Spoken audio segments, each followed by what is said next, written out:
ಸವಿಚೈತ್ರ ಭಾಗದ ಸಂದರ್ಭ ಮತ್ತು ಭಾಷಾಭ್ಯಾಸ. ಮೊದಲನೇ ಪ್ರಶ್ನೆ, ನೆಲದಮ್ಮ ನವವಧುವೆ ಆದಳಿಂತು. ಈ ವಾಕ್ಯವನ್ನು ಬಸವರಾಜ ಸಾದರ ಅವರು ರಚಿಸಿರುವ ಸಿಸಿಪಸರ ಸುತ್ತು ಎಂಬ ಕವನ ಸಂಕಲನದಿಂದ ಆಯ್ದ ಸವಿಚೈತ್ರ ಎಂಬ ಪದ್ಯ ಭಾಗದಿಂದ ಆರಿಸಲಾಗಿದೆ. ಚೈತ್ರ ಮಾಸದಲ್ಲಿ ಆಗುವ ಬದಲಾವಣೆಯನ್ನು ಸವಿಚೈತ್ರ ಪದ್ಯದಲ್ಲಿ ನಾವು ನೋಡಬಹುದು. ವಸಂತ ಋತುವಿನಲ್ಲಿ ಮರಗಿಡಗಳು ಚಿಗುರಿ ಕಂಪನ್ನು ಸೂಚಿಸುತ್ತದೆ. ಮಾವಿನ ಚಿಗುರನ್ನು ತಿಂದ ಕೋಗಿಲೆ ಸೊಗಸಾಗಿ ಹಾಡುತ್ತದೆ. ಆ ಹಾಡಿಗೆ ಪಕ್ಷಿಗಳ ಕಲರವ ಸೇರಿ ಆನಂದವೇ ಆನಂದ. ಈ ಚೈತ್ರದ ಸೊಬಗನ್ನು ವಿವರಿಸುತ್ತಾ ಕವಿ ನೆಲದಮ್ಮ ನವವಧುವೆ ಆದಳಿಂತು ಎಂದು ಹೇಳಿದ್ದಾರೆ. ಪ್ರಶ್ನೆ 2, ನೆಲಮುಗಿಲ ವಾಲಗವೇ ನಡೆದಂತಿದೆ.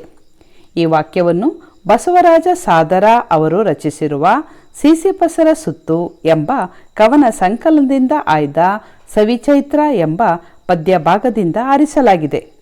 ಚೈತ್ರ ಮಾಸದಲ್ಲಿ ಆಗುವ ಬದಲಾವಣೆಯನ್ನು ಕವಿ ವರ್ಣಿಸುತ್ತಾ ಪ್ರಕೃತಿಯಲ್ಲಿ ಎಲ್ಲೆಲ್ಲೂ ಹೊಸ ಚೈತನ್ಯ, ಹೊಸ ಉತ್ಸಾಹ ಕಂಡುಬರುತ್ತದೆ.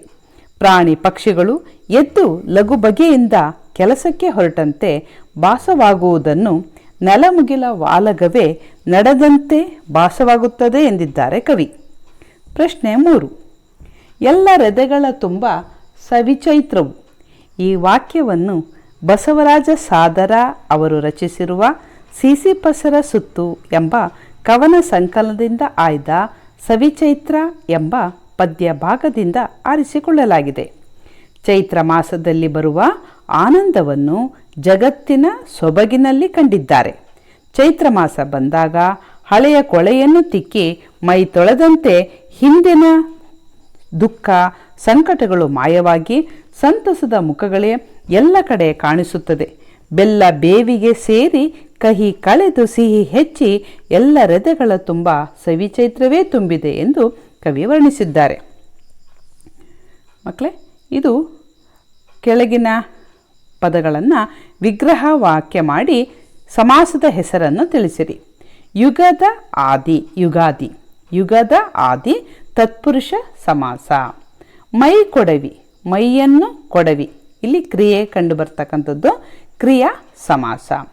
ಸವಿ ಚೈತ್ರ, ಸವಿಯಾದ ಚೈತ್ರ. ಚೈತ್ರ ಎಷ್ಟು ಸೊಗಸಾಗಿದೆ ಅಂಥೇಳಿ ವಿಶೇಷತೆಯನ್ನು ನೋಡ್ತಾ ಇದ್ದೇವೆ. ಆದ್ದರಿಂದ ಕರ್ಮಧಾರ್ಯ ಸಮಾಸ. ನೆಲಮುಗಿಲು, ನೆಲವು ಪ್ಲಸ್ ಮುಗಿಲು, ನೆಲಮುಗಿಲು ಎರಡೂ ನಾಮಪದ, ಎರಡೂ ಪ್ರಾಮುಖ್ಯತೆಯನ್ನು ಪಡೆದಿದೆ. ಆದ್ದರಿಂದ ದ್ವಂದ್ವ ಸಮಾಸ. ಕೆಳಗಿನ ಪದಗಳನ್ನು ಬಿಡಿಸಿ ಬರೆದು ಸಂಧಿಯನ್ನು ಹೆಸರಿಸಿ. ಆದಳಿಂತು, ಆದಳು ಪ್ಲಸ್ ಇಂತು ಲೋಪ ಸಂಧಿ. ಜೀವೋಲ್ಲಾಸ, ಜೀವ ಪ್ಲಸ್ ಉಲ್ಲಾಸ ಗುಣಸಂಧಿ. ಎಲ್ಲರೆದೆ, ಎಲ್ಲರ ಪ್ಲಸ್ ಎದೆ ಲೋಪ ಸಂಧಿ. ನೆಲದಮ್ಮ, ನೆಲದ ಅಮ್ಮ ಲೋಪ ಸಂಧಿ. ಎಲ್ಲೆಲ್ಲಿ, ಎಲ್ಲಿ ಪ್ಲಸ್ ಎಲ್ಲಿ ಲೋಪ ಸಂಧಿ. ಮಕ್ಕಳೇ, ತತ್ಸಮ ತದ್ಭವ ರೂಪಗಳನ್ನು ನೋಡಿ. ಮುಖ ಮೊಗ, ಪಕ್ಷಿ ಹಕ್ಕಿ, ಬಣ್ಣ ವರ್ಣ, ಖಗ ಪಕ್ಷಿ. ವಿರುದ್ಧಾರ್ಥಕಗಳನ್ನು ನೋಡಿ ಮಕ್ಕಳೇ. ಸಿಹಿ ಕಹಿ, ಆದಿ ಅಂತ್ಯ, ನೆಲ ಮುಗಿಲು, ಹೊಸತು ಹಳತು, ತುದಿ ಬುಡ. ಇಲ್ಲಿಗೆ ಭಾಷಾಭ್ಯಾಸ ಸಂದರ್ಭ ಮುಗಿಯುತ್ತೆ ಮಕ್ಕಳೇ.